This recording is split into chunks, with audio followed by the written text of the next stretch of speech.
Bismillahirrahmanirrahim.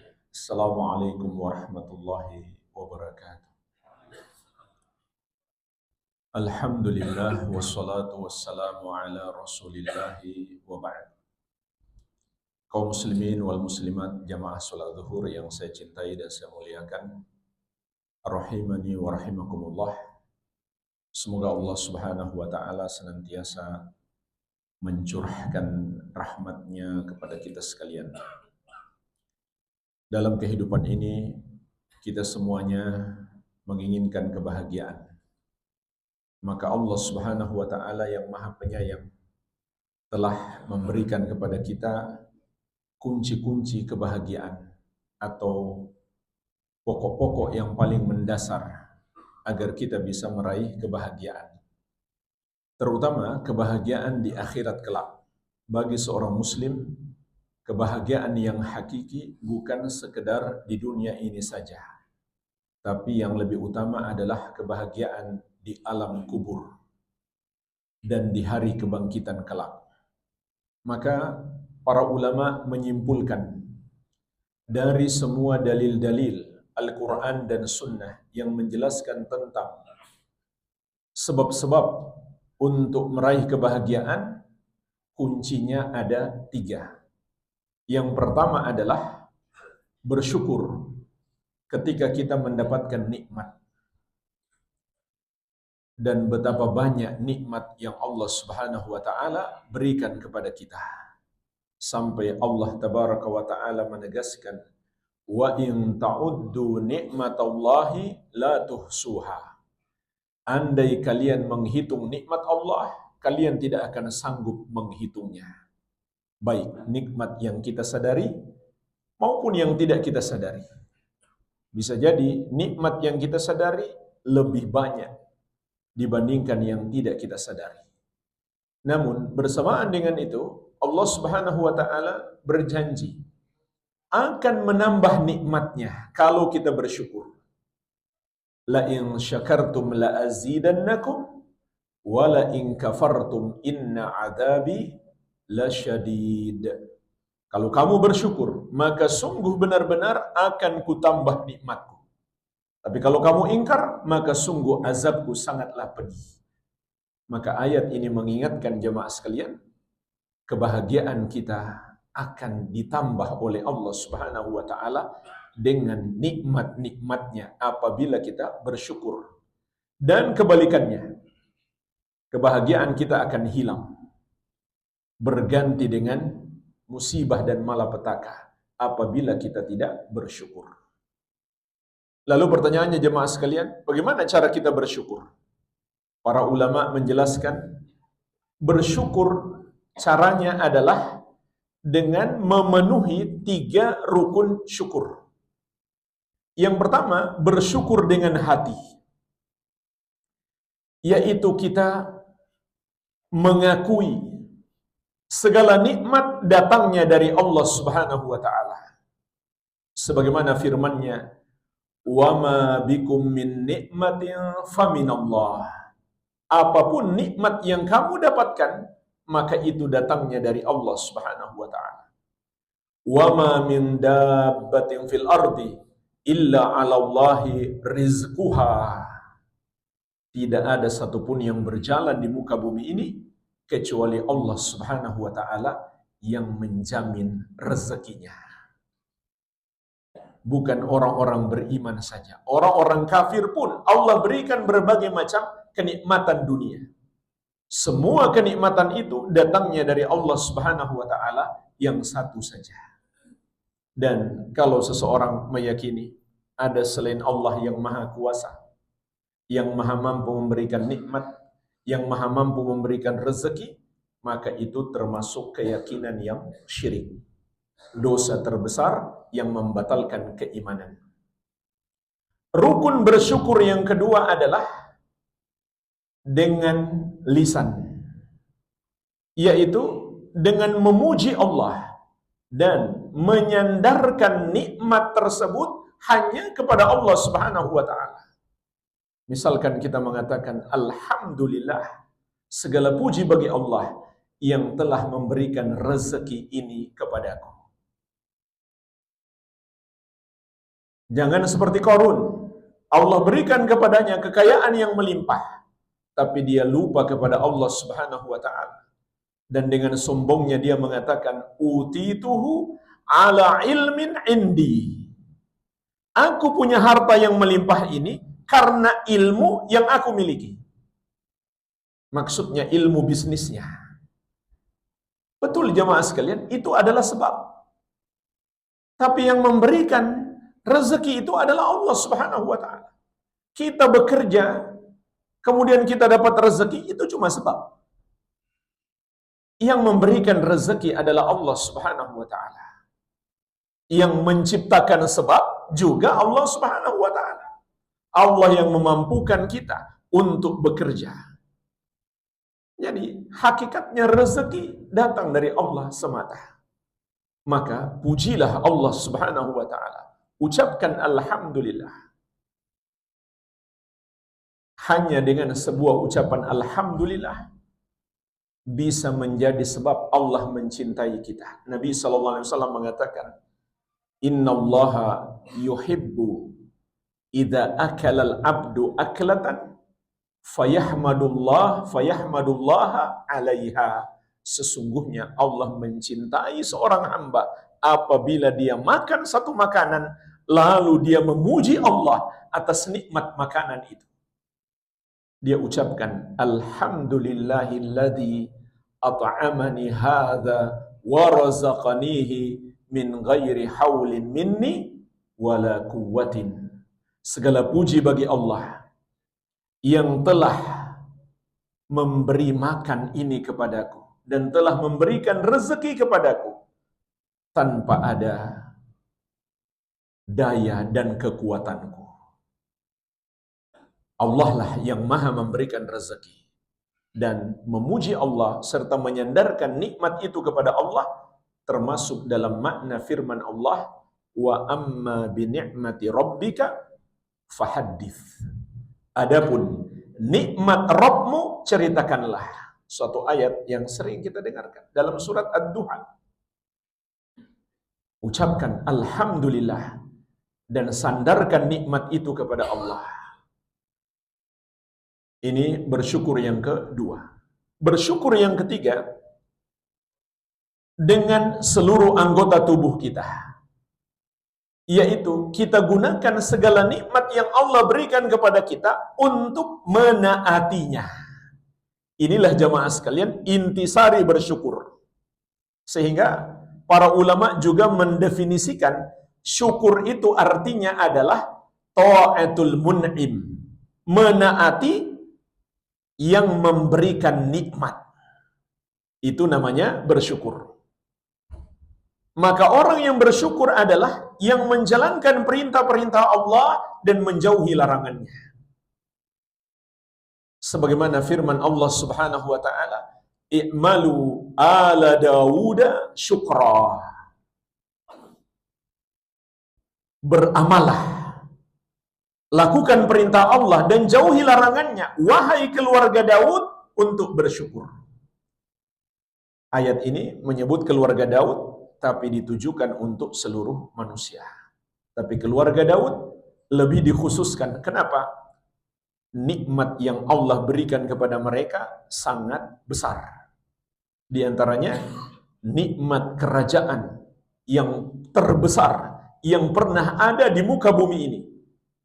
Hanya Allah berikan kepada Nabi Sulaiman alaihi salam. Tidak ada suatu kerajaan pun sebelum Nabi Sulaiman dan setelah Nabi Sulaiman sampai hari kiamat yang lebih besar daripada kerajaan beliau. Bagaimana tidak? Beliau raja bukan hanya menguasai manusia, bangsa jin pun beliau kuasai. Hewan-hewan pun beliau kuasai. Jin dan hewan bisa beliau perintahkan. Angin pun bisa beliau perintahkan. Kekayaannya melimpah ruah.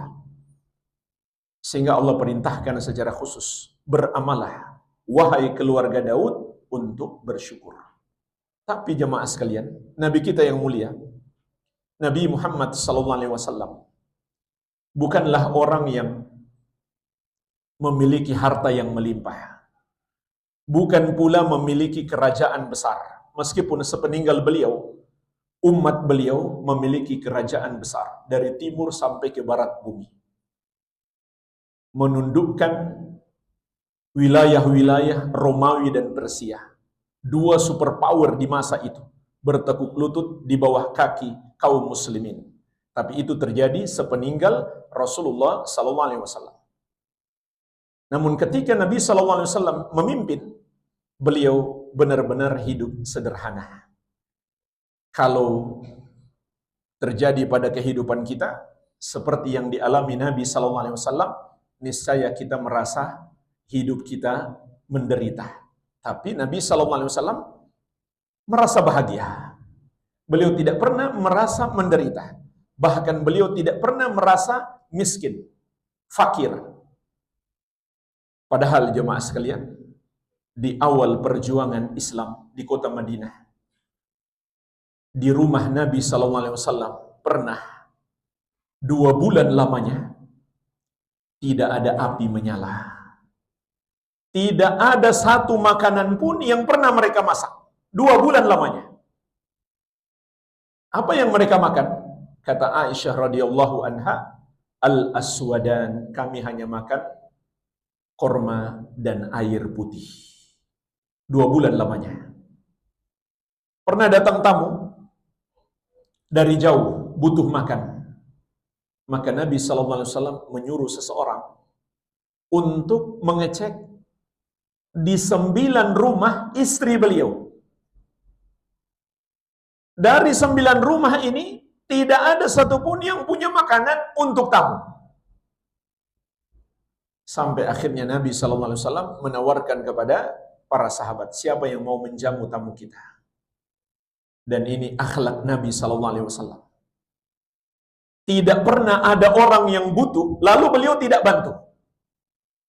Juga kata Aisyah radhiyallahu anha, "Ma su'ila Rasulullah sallallahu alaihi wasallam qattu faqala la." Tidak pernah Rasulullah sallallahu alaihi wasallam diminta apapun lalu beliau berkata tidak. Sampai jemaah sekalian, sebagian ulama mengatakan akhlak Nabi sallallahu alaihi wasallam itu termasuk mukjizat. Karena hampir tidak ada orang seperti beliau. Tidak pernah diminta sesuatu, beliau berkata tidak, enggak pernah. Selalu beliau bantu, selalu beliau peduli dengan orang. Kalau beliau tidak bisa membantu langsung, beliau carikan orang lain yang bisa membantu.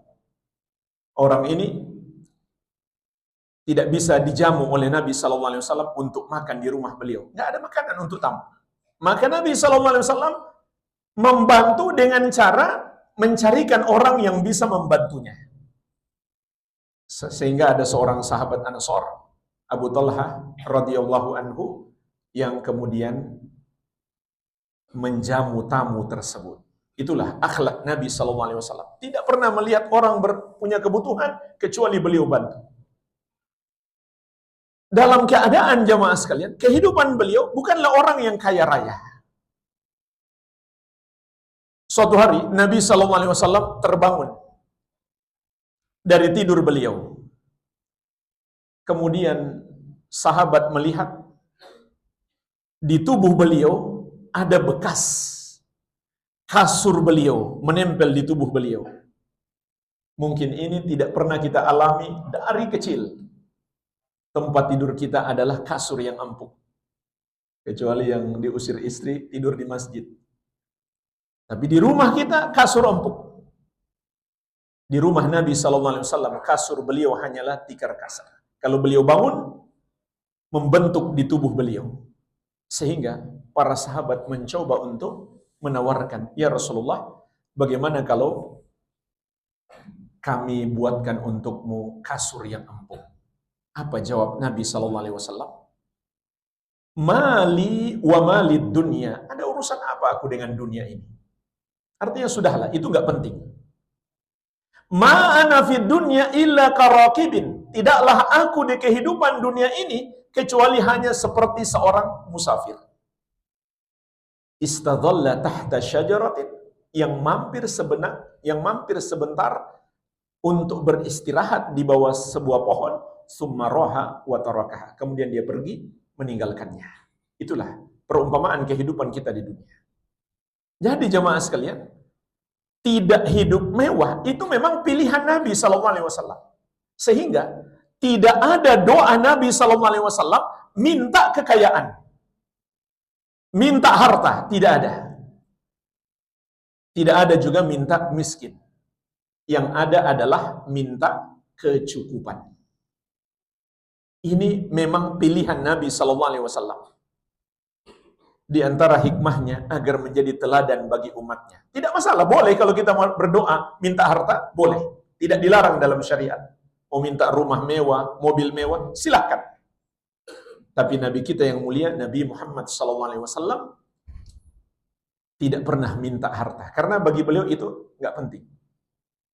Kalau beliau mau, apa susahnya bagi beliau meminta? Andai beliau minta gunung Uhud, Allah rubah jadi emas, betapa mudahnya beliau lakukan, dan betapa mudahnya Allah mengabulkannya. Tapi beliau sengaja. Beliau minta adalah kecukupan. Itu pun permintaan terakhir di antara doa Nabi SAW, beliau meminta 4 hal. Minta kecukupan di dunia, itu permintaan terakhir. Apa doa beliau? Allahumma inni as'alukal huda, wat tuqa, wal afafa, wal ghina. Ya Allah, aku mohon kepadamu hidayah, ketakwaan, kesucian, dan kecukupan. Dari 4 permintaan beliau, 3 yang pertama, semua untuk akhirat. Yang keempat, yang terakhir, baru untuk dunia. Itu pun bukan minta harta melimpah, cuma minta kecukupan.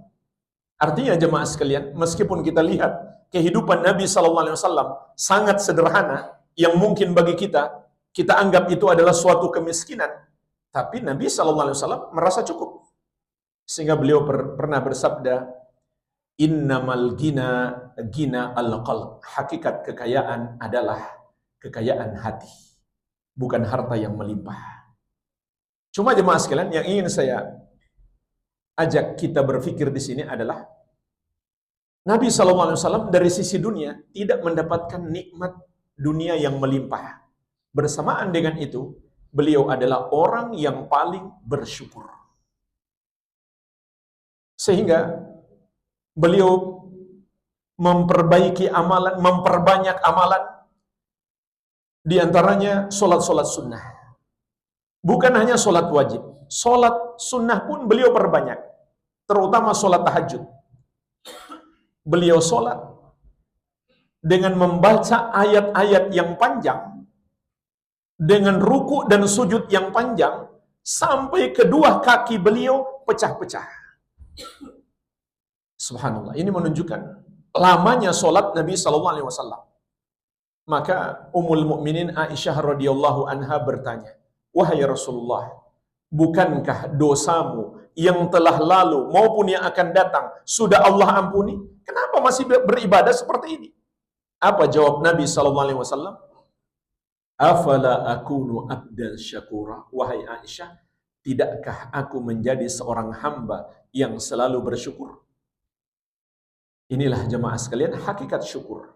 Beribadah kepada Allah, menjalankan perintah-perintahnya dan menjauhi larangannya. Bukan kita bikin acara lalu kita namakan acara syukuran. Apalagi kalau di acara itu mengandung maksiat, seperti mengundang para penyanyi, terlebih lagi penyanyi wanita yang membuka aurat, bikin bisi kampung, blokir jalan warga lagi. Orang jadi sulit lewat karena bikin hajatan di tengah jalan. Ini zolim. Ini bukan bersyukur, malah kufur nikmat. Hakikat syukur adalah bertakwa kepada Allah Subhanahu wa taala, menjalankan perintahnya dan menjauhi larangannya. Ini jemaah sekalian, kunci kebahagiaan yang pertama. Kunci kebahagiaan yang kedua adalah bersabar ketika ditimpa musibah. Meskipun jemaah sekalian, kalau kita bandingkan antara nikmat dan musibah dalam hidup kita, sesungguhnya musibah itu sangat sedikit. Namun yang sedikit itu kalau kita hadapi dengan kesabaran, maka musibah itu akan berubah menjadi kenikmatan. Nikmat apa di balik musibah? Banyak sekali. Yang pertama, pahala sabar. Sebagaimana firman Allah Subhanahu wa taala, "Innama yuwaffas sabiruna ajrahum bighairi hisab." Sesungguhnya pahala orang-orang yang sabar tanpa terhitung. Makanya jemaah sekalian, para nabi dan rasul justru musibah mereka yang paling besar. Kalau ada di antara kita jemaah sekalian yang pernah kena musibah kehilangan anak, ini musibah yang besar bagi setiap orang tua. Maka Nabi Muhammad SAW kehilangan 6 orang anak di masa hidup beliau. 3 laki-laki semuanya masih kecil, 3 wanita sudah dewasa. Bayangkan kesedihan Rasulullah SAW. Kehilangan istri tercinta Khadijah radhiyallahu anha. Kehilangan ayah dari sejak belum lahir. Lalu setelah lahir masih kecil kehilangan ibu, kehilangan paman, kehilangan kakek. Luar biasa musibah Nabi SAW. Kalau kita merasa pernah kehilangan harta, Nabi SAW kehilangan rumah dan kampung halaman. Harus terusir dari kota Makkah ke kota Madinah. Itulah sebabnya tadi saya sebutkan di awal kehidupan Nabi SAW di kota Madinah sangat kekurangan. Sampai 2 bulan tidak memasak di rumah beliau. Karena harta bendanya tertinggal di kota Makkah. Sebab orang-orang musyrik jemaah sekalian, di antara kezaliman mereka, mereka menahan harta umat Islam yang pergi berhijrah. Itulah sebabnya umat Islam membalas kepada kafilah dagang mereka, kemudian meletuslah perang Badar. Mereka ingin membela kafilah dagang mereka. Jadi musibah para nabi dan rasul itu yang paling besar. Paling tidak jemaah sekalian ada 3 hikmahnya. Yang pertama, Allah ingin memberikan kepada mereka pahala sabar yang melimpah. Yang kedua, agar kita mencontoh para nabi dan rasul. Sehingga kalau kita ditimpa musibah, kemudian kita bandingkan musibah kita dengan musibah yang menimpa para nabi dan rasul, ternyata musibah kita nggak ada apa-apanya. Sehingga kita lebih bisa untuk bersabar. Yang ketiga jemaah sekalian, ini yang paling penting. Kenapa? Para nabi dan rasul justru musibah mereka yang paling besar. Allah Subhanahu wa taala ingin mengingatkan kita. Mereka itu meskipun mulia, tapi hanya manusia biasa. Yang tidak pantas dituhankan, tidak pantas disembah. Mereka tidak bisa memberi manfaat, tidak pula bisa menolak mudarat untuk diri mereka sendiri. Bagaimana lagi untuk orang lain? Jadi jangan berlebihan dalam memperlakukan para nabi dan rasul. Seperti yang terjadi pada umat Nasrani. Mereka berlebihan sehingga nabi yang diutus kepada mereka malah mereka sembah. Apalagi kebaikan di balik musibah. Penggantian dari Allah Subhanahu wa taala kalau kita ditimpa musibah, kehilangan sesuatu yang kita cintai, Allah akan ganti dengan yang lebih baik. Apabila kita sabar, kemudian kita amalkan doa yang diajarkan Nabi SAW. Apa doanya? Ada 2 kalimat. Yang pertama, ucapkan inna lillahi wa inna ilaihi raji'un. Kalimat ini jemaah sekalian tidak khusus diucapkan kalau ada orang meninggal dunia, tidak. Kalau kita misalkan kehilangan harta juga dianjurkan mengucapkan ini.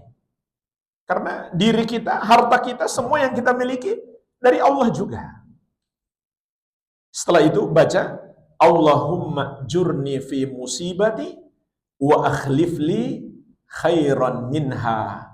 Ya Allah, berikanlah pahala dalam musibahku dan gantikanlah dengan yang lebih baik darinya. Kata Nabi SAW, barang siapa yang mendapatkan musibah, kehilangan sesuatu yang dia cintai, kemudian dia baca dua doa ini, maka pasti Allah akan gantikan dengan yang lebih baik. Jadi intinya banyak kebaikan di balik musibah. Satu lagi jemaah sekalian, penghapusan dosa. Sehingga dengan musibah itu kita bisa jadi terbebas dari azab kubur, terbebas dari azab di neraka. Karena Allah hapuskan dosa kita di dunia dengan musibah. Sebagaimana sabda Nabi SAW, "Ma min musibatin tusibul muslim illa kafarallahu anhu biha khatayahu hatta syaukat yushakuha." Tidak ada satu musibah pun yang menimpa seorang muslim kecuali dengan sebab itu Allah hapuskan kesalahan-kesalahannya sampai pun duri kecil yang menusuknya. Artinya musibah sekecil apapun bisa jadi menghapuskan dosa-dosa kita. Makin besar musibah yang menimpa, makin banyak dosa-dosa kita yang terhapus. Maka dari itu jamaah sekalian, ulama dahulu ketika ditimpa musibah bukan lagi sabar, malah bersyukur. Karena mereka tahu di balik musibah ada banyak kenikmatan. Tapi jamaah sekalian, kalau kita ditimpa musibah, kemudian kita nggak sabar, maka ketidaksabaran kita itulah sebetulnya musibah yang lebih besar. Jadi sudah dapat musibah, dapat dosa lagi kalau nggak sabar. Karena sabar itu hukumnya wajib. Dan Allah akan menolong kita dengan sebab kesabaran kita. Itu janji Allah. Innallaha ma'as sabirin. Sesungguhnya Allah bersama orang-orang yang sabar. Artinya Allah akan menolongnya.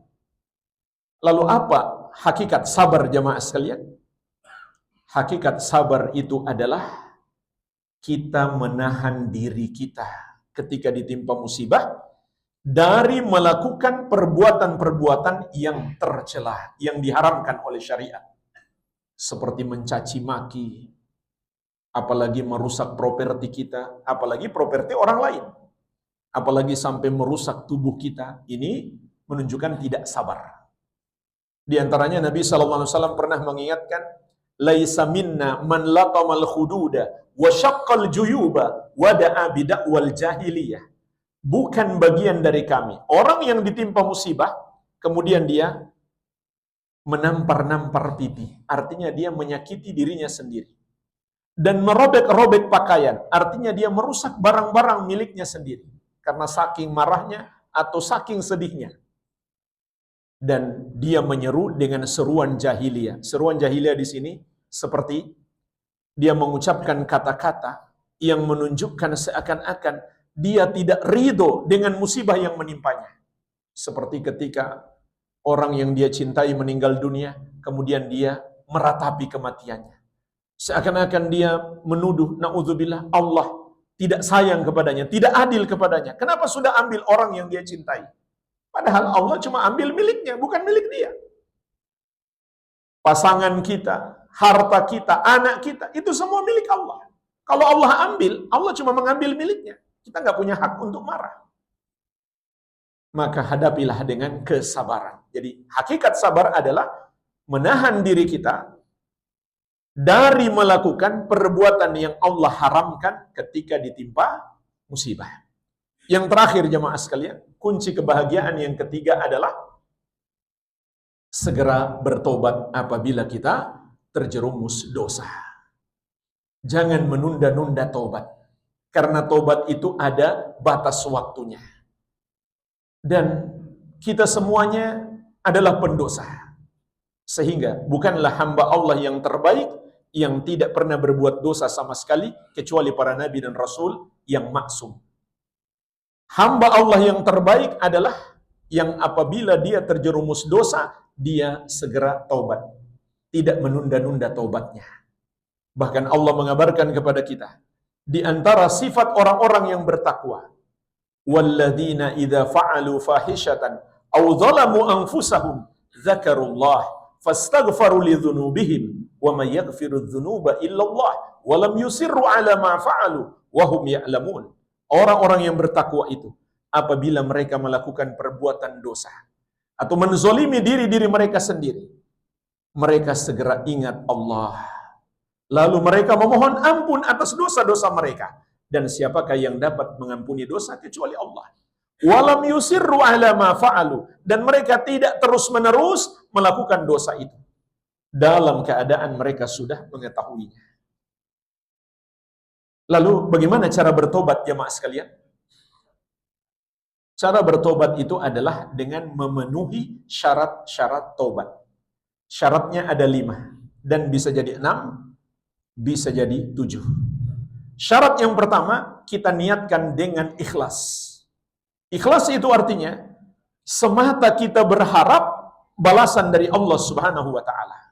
Karena mungkin saja ada orang yang bertobat, dia pingin dipuji orang. Berarti dia enggak ikhlas.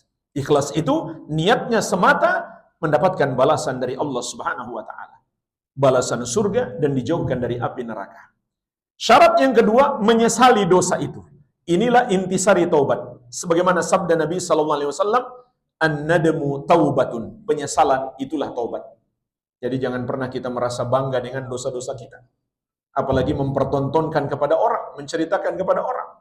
Sesali dosa kita. Kalau perlu tangisi. Wa baqi ala khati'atik, kata Nabi sallallahu alaihi wasallam, tangisilah kesalahanmu. Syarat yang ketiga, tidak lagi melakukannya. Kalau dia masih terus melakukannya, nggak mau berhenti, berarti dia belum menyesal. Syarat yang keempat, bertekad tidak akan mengulangi dosa tersebut di masa yang akan datang. Jadi kalau ada orang yang bertobat, tapi niatnya cuma sementara, tobatnya tidak sah.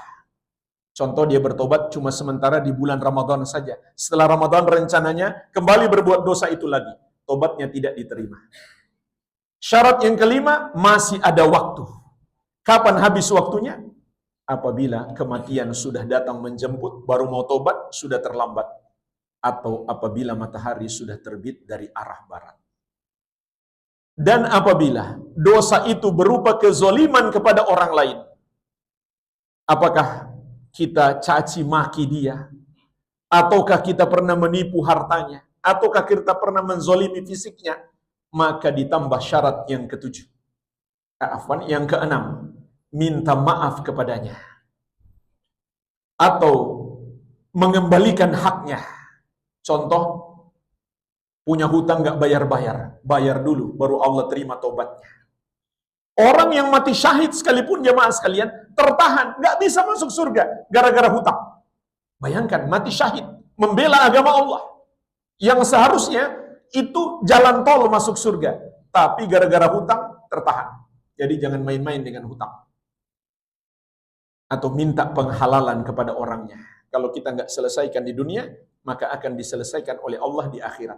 Kita akan dipaksa membayar atas kezaliman kita. Dibayar dengan apa? Dengan sholat kita, dengan puasa kita, dengan zakat kita. Bisa jadi habis. Kalau habis dan belum terbayar kezaliman kita, gimana? Dibalik. Dosa orang yang dizolimi ditimpakan kepada orang yang menzolimi. Maka syarat bertobat dari kezaliman terhadap orang lain harus kita selesaikan kepadanya di dunia ini. Dan apabila dia non-muslim, ditambah syarat yang ketujuh, masuk Islam. Andai ada non-muslim, koruptor, kemudian dia mau bertobat, Allah tidak terima kalau dia nggak masuk Islam. Karena amalan orang kafir tidak diterima oleh Allah Subhanahu wa taala. Sebagaimana firman-Nya, "Wa ma mana'ahum an tuqbala minhum nafaqatuhum illa annahum kafaru billahi wa birrasulih." Dan tidak ada yang menghalangi diterimanya sedekah-sedekah mereka kecuali karena mereka kafir kepada Allah dan Rasul-Nya. Inilah jemaah sekalian 7 syarat bertobat. Barangkali ada sedikit waktu 4 menit untuk tanya jawab. Saya persilahkan kalau ada pertanyaan.